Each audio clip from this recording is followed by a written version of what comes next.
प्रधानमंत्री श्री नरेंद्र मोदी जी के नेतृत्व में केंद्रीय वित्त मंत्री श्रीमती निर्मला सीतारमण जी द्वारा पेश किया गया आम बजट 2026-27 एक लोक कल्याणकारी और विकसित भारत के लक्ष्य को संकल्पित देश के आर्थिक विकास की गति को नई दिशा देने वाला दूरदर्शी बजट है।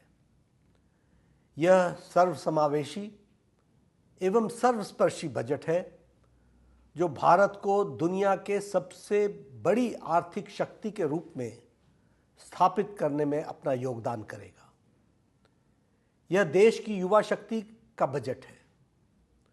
इस ऐतिहासिक आत्मनिर्भर भारत के बजट के लिए मैं आदरणीय प्रधानमंत्री श्री नरेंद्र मोदी जी, वित्त मंत्री श्रीमती निर्मला सीतारमण जी एवं उनकी पूरी टीम को बहुत बहुत बधाई देता हूं और उनका हार्दिक अभिनंदन करता हूं।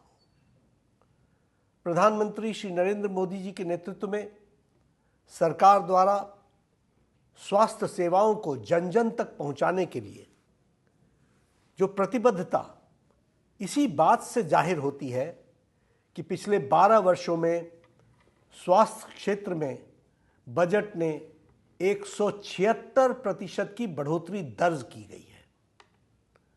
स्वास्थ्य के क्षेत्र में इस वर्ष आवंटित 1,05,000 करोड़ से अधिक का बजट पिछले वर्ष के बजट से लगभग 9% अधिक है।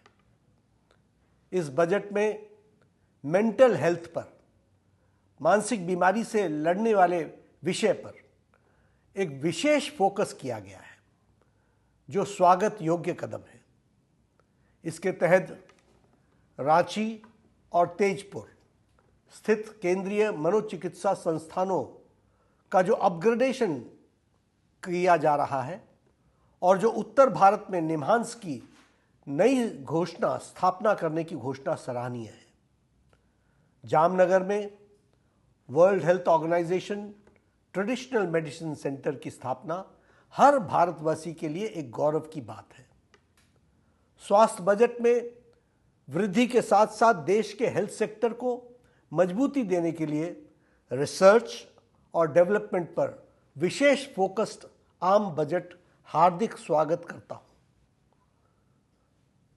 और आदरणीय प्रधानमंत्री जी का हार्दिक अभिनंदन करता हूं। भारत में निर्मित दवाओं को विश्व स्तरीय गुणवत्ता के लिए और उनके मानकों पर खरा रखने के लिए जो सिडेस्को को अधिक मजबूत किए जाने का प्रस्ताव, यह भी बहुत सराहनीय है।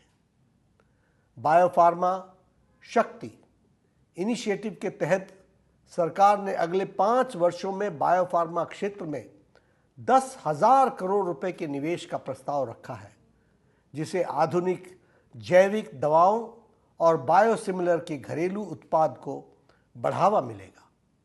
फार्मा सेक्टर में और विकास के 3 नए नाइपर्स और मौजूदा 7 नाइपर्स को और उन्नत बनाने की घोषणा इस देश में फार्मा के क्षेत्र में एक नए युग की शुरुआत होगी। साथ ही रासायनिक उद्योग को मजबूत करने के लिए राज्यों में 3 विशेष केमिकल पार्क विकसित किए जाएंगे। बदलती जीवन शैली की वजह से बढ़ते गैर संचारी रोगों नॉन कम्युनिकेबल डिजीज को निपटने के लिए एलाइड हेल्थ केयर इंस्टीट्यूट्स को और अधिक सबल बनाने का जो प्रस्ताव है और अगले 5 वर्ष में 1 लाख प्रोफेशनल्स इस क्षेत्र में तैयार होंगे। इससे युवाओं को रोजगार मिलेगा और स्वास्थ्य सेवाओं की गुणवत्ता बेहतर होगी। देश के हर जिला अस्पताल में ट्रॉमा और इमरजेंसी सेंटर स्थापित किए जाने के प्रस्ताव से आम जनता को तत्काल चिकित्सा सुविधा सुलभ उपलब्ध होगी।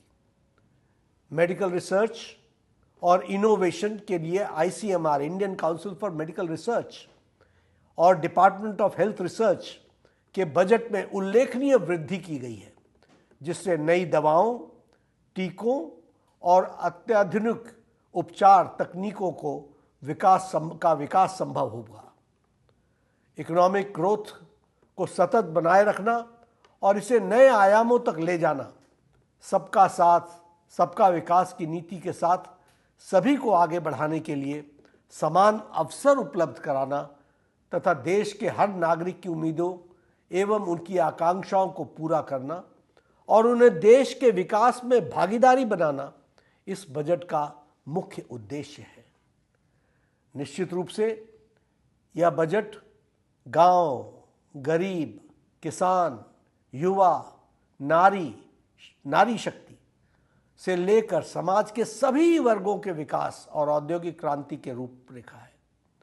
भारतीय अर्थव्यवस्था दुनिया में सबसे तेज गति से प्रगति कर रही है और उज्जवल भविष्य की ओर बढ़ रही है।